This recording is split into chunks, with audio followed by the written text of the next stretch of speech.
24 days after the attack on Pearl Harbor, a 56-year-old admiral stood on the deck of a submarine, surrounded by the wreckage of the most powerful fleet the United States had ever built.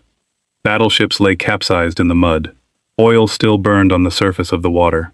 Somewhere beneath him, sailors were still trapped inside the hull of the USS Arizona. He had not asked for this command. A year earlier, he had turned it down. Now he was about to take charge of a fleet that barely existed, in a war most Americans believed the Navy had already lost. The question was not why the Japanese had won at Pearl Harbor. The question was why the White House had chosen this particular man, passed over by no one in seniority but chosen by everyone who mattered, to somehow undo the disaster. By the second week of December 1941, the United States Navy faced a problem that went beyond sunk ships. It had a leadership crisis. Admiral Husband Kimmel, commander of the Pacific Fleet, had spent the morning of December 7th watching his battleships die at their moorings. 8 of them were sunk or damaged. Nearly 2,400 Americans were dead, and whether or not the disaster was truly his fault, someone in Washington had to answer for it. On December 17th, Secretary of the Navy Frank Knox relieved Kimmel of command. It was a decision made quickly, under enormous political pressure, and it left a vacuum that could not be allowed to last. Vice Admiral William S. Pye stepped in as acting commander, but Pye's appointment was understood by everyone, including Pye himself, as a placeholder. He had reservations about continuing offensive operations that Kimmel had already set in motion, including a mission to reinforce the besieged garrison on Wake Island, and he ultimately recalled the relief force rather than risk another carrier engagement so soon after Pearl Harbor. It was a defensible decision, but it was also a sign that the Pacific Fleet, for the moment, had no one willing to lead it forward. It needed a permanent commander, immediately, in the middle of a war that had begun in the worst possible way. This was not simply a personnel decision. The United States Navy in 1941 still operated under a rigid seniority system. Promotion followed rank, and rank followed time in service. There were roughly 28 admirals senior to almost anyone Roosevelt or Knox might have wanted for the job. Choosing the wrong man risked resentment throughout the officer corps at the exact moment the Navy needed unity. Choosing the right man might be the only thing standing between the United States and the loss of the entire Pacific. The man they chose was, on paper, an unlikely one. He was not commanding a fleet. He was not fighting anywhere. He was sitting behind a desk in Washington, D.C., running the Bureau of Navigation, the office responsible for Navy personnel assignments. His name was Chester William Nimitz, and understanding why Roosevelt and Knox reached for him requires going back further than December 7th. Chester Nimitz had spent nearly 4 decades in the Navy by the time Pearl Harbor was attacked. Born in Fredericksburg, Texas, in 1885, he had graduated from the Naval Academy in 1905 and built a career that looked, for most of his life, unremarkable next to the officers who would later serve under him. He commanded submarines early in his career and became one of the Navy's leading experts in submarine propulsion and fleet logistics. He was known less for aggression than for judgment, a reputation for being calm in situations that made other men anxious. He was not a headline officer. He was the kind of officer other admirals quietly asked for advice. That reputation had already reached Franklin Roosevelt. As a former Assistant Secretary of the Navy, Roosevelt knew the officer corps personally, and he liked Nimitz. In early 1941, months before Pearl Harbor, Roosevelt offered Nimitz command of the Pacific Fleet. Nimitz turned it down. His reasoning was procedural rather than dramatic. Dozens of officers outranked him, and accepting the post over so many senior admirals would have caused exactly the kind of institutional resentment the Navy could not afford in peacetime. Kimmel took the post instead. It is worth pausing on this. Nimitz's decision to decline the Pacific Fleet in 1941 was, in hindsight, one of the most consequential non-decisions of his career. Had he accepted, it would likely have been Nimitz, not Kimmel, answering for the catastrophe at Pearl Harbor 8 months later. Nimitz could not have known that. He was simply following the logic of an institution built on hierarchy. But that same institutional logic was about to be broken, deliberately, by the men who now needed him. By December 1941, Nimitz was chief of the Bureau of Navigation, effectively the Navy's head of personnel. It gave him something almost no seagoing admiral had, a complete, detailed knowledge of every officer in the fleet, their strengths, their weaknesses, and their records. It also kept him close to Washington, and close to the men who were about to decide the fate of the Pacific War. What looked, in early 1941, like a modest desk assignment, turned out to be the single best preparation any officer in the Navy could have had for the job he was about to inherit. In the days after Pearl Harbor, Franklin Roosevelt and Frank Knox faced a decision that was as political as it was military. With roughly 28 active-duty admirals ranked above Nimitz, promoting him to command the entire Pacific Fleet meant passing over nearly every one of them, a move that could easily be read as an insult to a wounded, embarrassed officer corps at the worst possible moment. In a Navy that measured legitimacy by seniority, this was not a small risk. But these were not ordinary circumstances. The officers at the top of the seniority list were, in most cases, products of a peacetime Navy, capable administrators, but largely untested by the kind of rapid, high-stakes decision-making that a two-ocean war now demanded. Roosevelt and Knox needed someone who could rebuild a shattered command structure without triggering panic, restore the confidence of officers who had just watched their fleet destroyed, and do all of it while immediately beginning to plan operations against an enemy that appeared, for the moment, unstoppable. On the other side of the Pacific, that enemy had reasons of its own to believe the war was already decided. Admiral Isoroku Yamamoto, architect of the Pearl Harbor attack, had built his entire strategy around a narrow window of opportunity, a period in which Japan's Navy would hold a temporary advantage in ships, aircraft, and trained pilots before American industrial power could catch up. Yamamoto understood that Japan could not win a long war against the United States. His plan depended on inflicting enough damage, quickly enough, to force a negotiated peace before that advantage disappeared. Every week the Pacific Fleet spent without a confident commander worked in his favor. Every week Nimitz spent stabilizing his command worked against it. Nimitz's advantage in this contest was not raw aggression, it was temperament. Colleagues described him as reserved, even mild in appearance.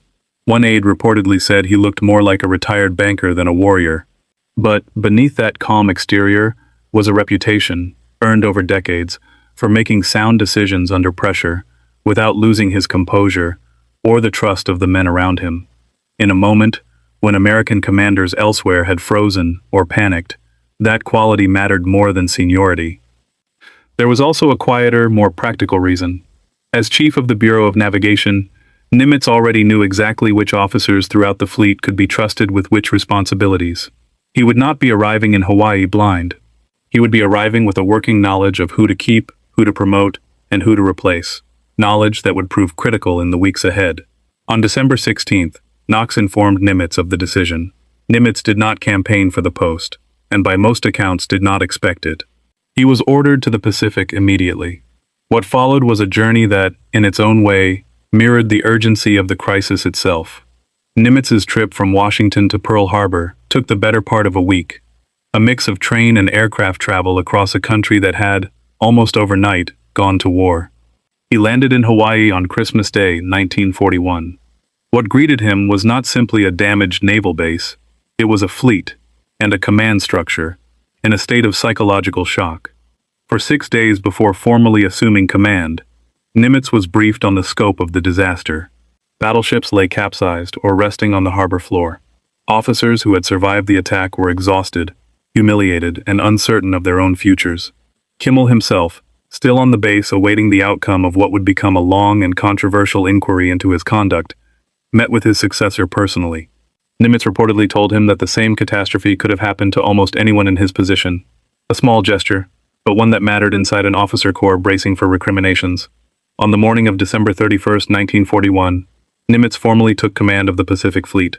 The ceremony itself told its own story about the state of the Navy. There was no undamaged battleship left to host it. Instead, Nimitz assumed command on the deck of the submarine USS Grayling, at the submarine base he had helped build 2 decades earlier, surrounded by sunken warships and water still slicked with oil. Afterward, addressing a gathering of senior officers that included the men he was replacing, Nimitz kept his remarks brief and deliberately unspectacular. He said the fleet had taken a tremendous wallop, but that he had no doubt of the ultimate outcome. It was not the language of a man promising immediate revenge. It was the language of a man buying time. Then Nimitz made a decision that surprised many of the officers watching him. Rather than replacing Kimmel's staff wholesale, the expected move for an incoming commander eager to distance himself from a predecessor's failure, he kept them. It was a calculated risk. These officers understood the Pacific theater, the fleet's capabilities, and the intelligence apparatus already in place better than any replacements Nimitz could bring in from Washington. Retaining them signaled something important throughout the fleet. This was not a purge, it was a rebuilding.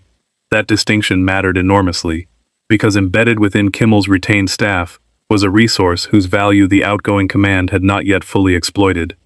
In a windowless basement beneath the administration building at Pearl Harbor, a small team of Navy cryptanalysts worked in near-total obscurity, listening to Japanese naval radio traffic and slowly chipping away at its codes.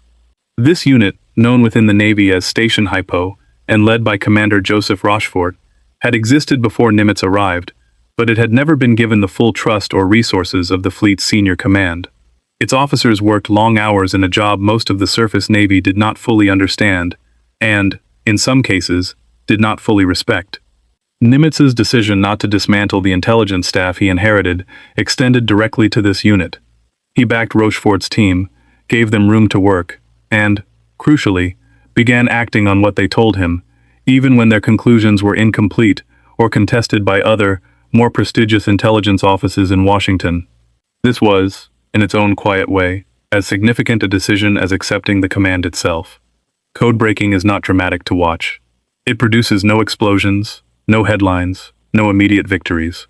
But it produces something a fleet, rebuilding from catastrophe, desperately needed: the ability to know, with real advance warning, where the enemy intended to strike next. That advantage first proved itself in May 1942, at the Battle of the Coral Sea, where American carriers intercepted a Japanese invasion force headed for Port Moresby. The battle itself was tactically inconclusive. The United States lost the carrier Lexington, and Japan technically inflicted more damage than it received. But strategically, it was the first time a Japanese advance had been stopped outright. It was also the first real test of the intelligence pipeline Nimitz had chosen to protect. The larger test came weeks later. Through the late spring of 1942, Rochefort's codebreakers detected mounting evidence that Yamamoto was preparing a major operation aimed at drawing the remaining American carriers into a decisive battle near a small atoll referred to in Japanese transmissions only by a coded designation. Rochefort's team believed that designation referred to Midway. Not every officer in Washington agreed. Some intelligence analysts argued the target was more likely to be the west coast of the United States or the Aleutian Islands. Nimitz had to decide, with incomplete information and enormous consequences riding on the answer, which assessment to trust. Nimitz backed Rochefort. To confirm the codebreaker's theory, his staff arranged for Midway's garrison to send a deliberately unencrypted message reporting a fabricated water shortage. Within days, Japanese transmissions referencing the same coded designation repeated the same detail. The target was confirmed. Nimitz now knew, with a level of certainty his Japanese counterpart could not have imagined possible, roughly when and where the Imperial Japanese Navy intended to strike. What followed, in June 1942, was a battle fought by a fleet that was still, on paper, badly outmatched. Japan's carrier force built around Pearl Harbor's veterans, the ships Nimitz had at Midway. But the intelligence advantage Nimitz had chosen to protect back in December allowed his outnumbered carriers to position themselves for an ambush rather than stumble into one. 4 Japanese fleet carriers, Akagi, Kaga, Soryu, and Hiryu, were sunk in a single engagement, a loss of naval aviation capacity and trained pilots from which the Imperial Japanese Navy never fully recovered. 6 months after taking command of a fleet that many in Washington privately doubted could survive the war, Nimitz had presided over what most historians consider the turning point of the Pacific conflict. None of this was preordained on the day he stood aboard the Grayling. Nimitz could not have known, in December 1941, that the decisions he was about to make, to retain Kimmel's staff, to protect the codebreakers in the basement, to resist premature offensive action, to trust an intelligence assessment that other officers in Washington doubted, would compound into the victory at Midway. He was working from the information available to him at the time, making the best judgments he could with a fleet that had almost nothing left to lose. The choice to install Chester Nimitz as Commander-in-Chief, Pacific Fleet, is often remembered as a footnote to the larger drama of Pearl Harbor, a personnel change buried beneath the more dramatic story of the attack itself. But it deserves to be understood as one of the most consequential leadership decisions of the entire war. Roosevelt and Knox did not choose the most senior admiral available, or the most aggressive one. They chose the man whose temperament, judgment, and intimate knowledge of the fleet's personnel made him best suited to stabilize a command structure in crisis and quietly build the foundation for the war's first major American naval victory. Nimitz's own path to that moment was defined as much by a decision he made himself, turning down the same command 10 months earlier, as by the one Roosevelt and Knox made for him in December 1941. Had circumstances been only slightly different, it might have been Nimitz's name attached to the disaster at Pearl Harbor, and another admiral's name attached to Midway.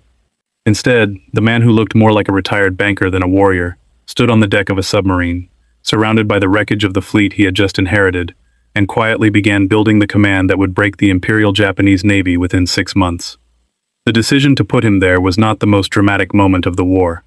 It may have been one of the most important.